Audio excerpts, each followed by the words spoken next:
Olá, tudo bem com vocês? Espero que sim.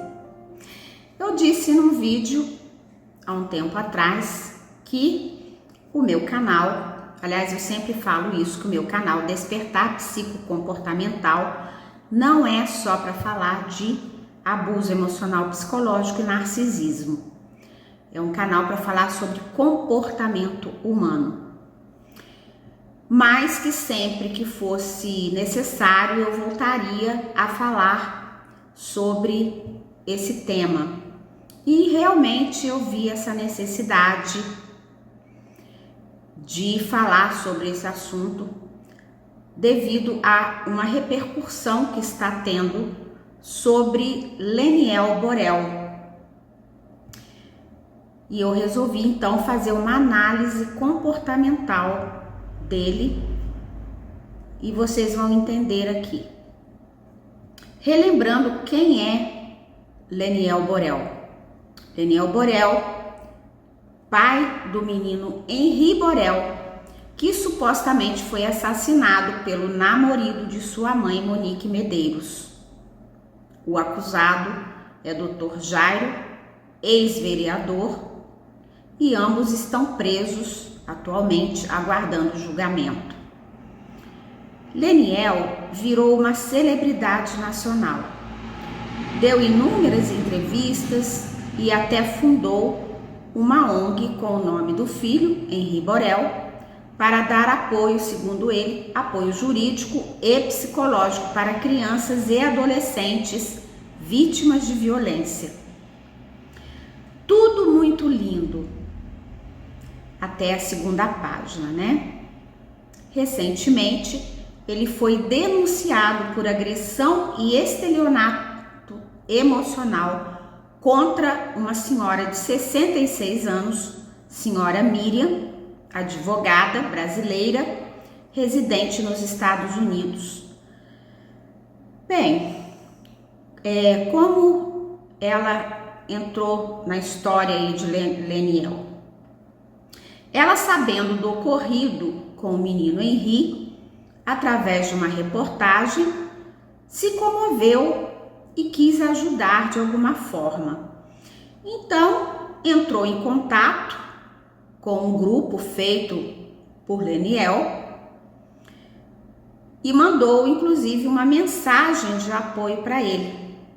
Segundo ela, uma pessoa do grupo perguntou se poderia passar o contato dela e a mensagem para o Leniel. E ela permitiu. Então, começaram ali a se comunicar pelo WhatsApp. Miriam era pastora de uma igreja aí, não sei que igreja que é, e passou a prestar apoio espiritual e emocional para Leniel. E foi assim que tudo começou. Quero deixar bem claro que tudo que irei falar aqui foi baseado principalmente nos vídeos com os prints de conversas entre Leniel e Miriam e também a delegada Paula Mari, ex-diretora da ONG e ex-namorada de Leniel. Quem trouxe tudo isso a público foi a jornalista Fernanda Piacentini, do canal Exposed Brasil. Eu acompanho o canal dela e acho um canal muito sério, é um canal de grande visibilidade e um canal também de muita credibilidade. Quem está denunciando Leniel é o Dr. Janderson Kozlovski. Ele é presidente do Instituto Nacional de Combate à Violência Familiar. Vale ressaltar que os prints que estão anexos ao processo foram devidamente periciados, segundo disse o Dr. Janderson. Embora eu seja terapeuta, eu não posso fazer aqui um diagnóstico para Leniel de narcisismo, porque o diagnóstico ele é feito por um profissional capacitado e diretamente com a pessoa, tá bom? Porém, eu posso sim fazer aqui a minha análise comportamental, segundo aqui os meus conhecimentos e experiência também, experiência própria, ok? Olha, eu não conheço Leniel, não sou política, portanto a minha análise é puramente profissional. Eu não posso dizer que ele é um narcisista, mas o seu comportamento, sim, é de uma pessoa que tem o transtorno de personalidade narcisista. Tem pessoas que têm traços de narcisismo, tem pessoas que são meros abusadores e tem pessoas que são apenas mau caráter mesmo. Agora, diante dos relatos, abusador com certeza ele é. Por isso, usarei sempre aqui o termo abusador/narcisista. Gente, a dinâmica com o narcisista segue basicamente 3 etapas: o love bomb, a desvalorização e o descarte. O abusador usa de técnicas de manipulação como, por exemplo, triangulação, gaslighting, tratamento de silêncio, hoovering, projeção e assim por diante. E essas manipulações às vezes são tão sutis que nem mesmo a vítima percebe. Ela sabe que tem algo muito errado ali, naquela dinâmica, mas não sabe exatamente o que é, tá? E uma das táticas do abusador/narcisista é oscilar entre o anjo e o demônio, o morde e assopra, e isso causa uma grande confusão mental na vítima, que nós chamamos de dissonância cognitiva. Então, prestem bastante atenção na dinâmica do relacionamento entre Leniel e Miriam, e também entre Leniel e Paula Mari. O primeiro processo do abuso começa sempre com o love bomb, junto com um espelhamento. O abusador faz um espelhamento com a vítima, ele a elogia, eleva a sua autoestima e a coloca num pedestal. Leniel fez isso com Miriam. O abusador se interessa pela vida da vítima. Ele dá o seu ombro amigo e ali ele vai extraindo da vítima o maior número de informação para oferecer a ela o que ela quer, o que ela precisa, o que ela gosta e principalmente o que ela quer ouvir. Com isso, ele vai ali deixando a vítima dependente emocional dele. Ao mesmo tempo, ele se vitimiza para a vítima. Isso é muito comum. Para Leniel, isso nem seria necessário, pois ele já era uma vítima, não é mesmo? Um pai sofrido, passando por um luto pelo seu filho. Mas ele fez questão absoluta de intensificar o vitimismo. Ele dizia que era sozinho, que não tinha amigos. Com isto, ele conquistava cada vez mais a compaixão de Miriam. Às vezes ele se queixava das dívidas, dizia para ela: não tem nem vontade de pegar o celular por causa das cobranças. Ele dizia para ela: só você para me ajudar.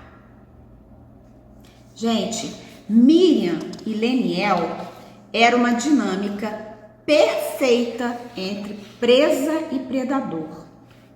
Imaginem só, uma mulher de 66 anos empática, carente de atenção, de afeto, recebendo ali tudo isso de um homem, inclusive mais novo, de boa aparência, um príncipe, né? Como ela mesma disse. Ela disse que ele parecia um príncipe. E segundo ela disse também, ela estava passando por uma fase de vulnerabilidade. Com certeza estava mesmo. Bem, poderíamos ali ter começado aqui essa história dizendo: era uma vez uma princesa chamada Miriam que pensou ter encontrado seu príncipe encantado.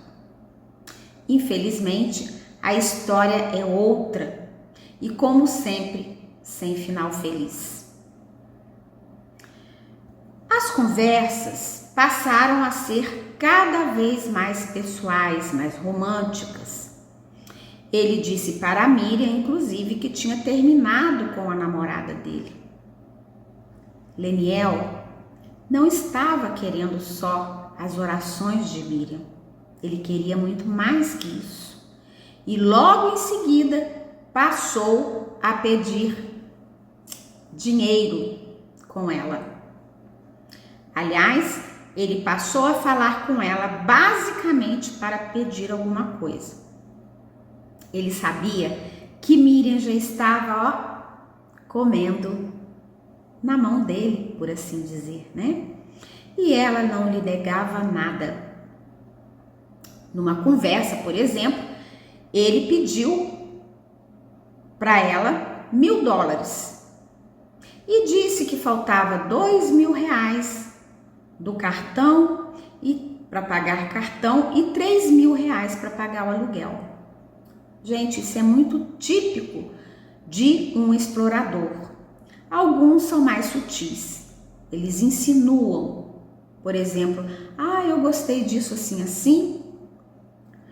Ou então, eu estou precisando de algo, né? Mas Leniel não fazia a menor cerimônia em pedir coisas com a Miriam. Dinheiro, cada vez mais. Outras vezes, ele só insinuava mesmo. Por exemplo, ele disse que estava andando de Uber, que precisava de um carro para transportar as bikes. Sim, ele abriu uma loja de bikes, onde Miriam bancou, não teve nenhum retorno das vendas e, inclusive, ela pagava aluguel e pagava os funcionários. E aí o que Miriam fez? Comprou um carro para ele. Ela comprou no nome dela, com o cartão dela que ela mandou para ele aqui para o Brasil. E não comprou um carro qualquer. Ela comprou uma Toro que pode chegar a mais de R$200.000. Ela pagou a entrada do carro, pagou o seguro, pagou a documentação e ele pagou apenas a primeira prestação. E o que aconteceu? O nomezinho da Miriam foi para o Serasa. Ele pediu também que ela comprasse uma máquina para pintar as bikes lá nos Estados Unidos e enviar aqui para ele. Miriam atendia todas as solicitações de Leniel, achando que seria valorizada por isso, só que não. Inclusive, ela diz que ele gritava com ela. E isto já deveria ser uma bandeira vermelha para Miriam. Mas ela mesma o desculpava. Ela pensava, é por causa do sofrimento que ele passa, por causa da situação que ele está passando, por causa do luto do filho, né? Isso acontece, gente, isso inclusive se chama, que nós chamamos de dissonância cognitiva, tá? Porque o nosso cérebro precisa de uma explicação para tudo, sem contar que, como ela diz, tinha hora que ele parecia um príncipe. É o anjo e o demônio. Abusadores / narcisistas, ao mesmo tempo que maltratam a vítima, quando lhe convém, faz carinha de cãozinho abandonado. Ele abana o rabinho e faz até graça, né? Por isso que eles são chamados de fofopatas pela psicóloga Cláudia Raikkonen. E a vítima até se questiona se ela não está sendo exigente demais, se ela está sendo exagerado. Isso causa uma grande confusão mental na vítima. Miriam procurava, ela cavava até declarações de amor de Leniel. Ela chegava a se humilhar nesse sentido. E assim vai ser a continuidade desse vídeo. Eu tive que fazer a parte 1 e a parte 2 para que o vídeo não ficasse muito longo, tá? Mas eu espero que vocês continuem aí assistindo a parte 2, porque eu vou postar os dois de uma vez só, ok? Continuem, por favor, a acompanhar essa triste história, tá bom? E já vai dando like aí, se você tá gostando aí do conteúdo, porque olha, deu muito trabalho, gente, para fazer, tá? Muito trabalho. Vocês não têm noção como que eu me empenhei para trazer toda essa narrativa numa certa ordem, para que vocês pudessem entender, junto com a análise, né, comportamental, as narrativas e a análise comportamental, tá bom? Eu espero vocês no próximo vídeo. Beijo para vocês.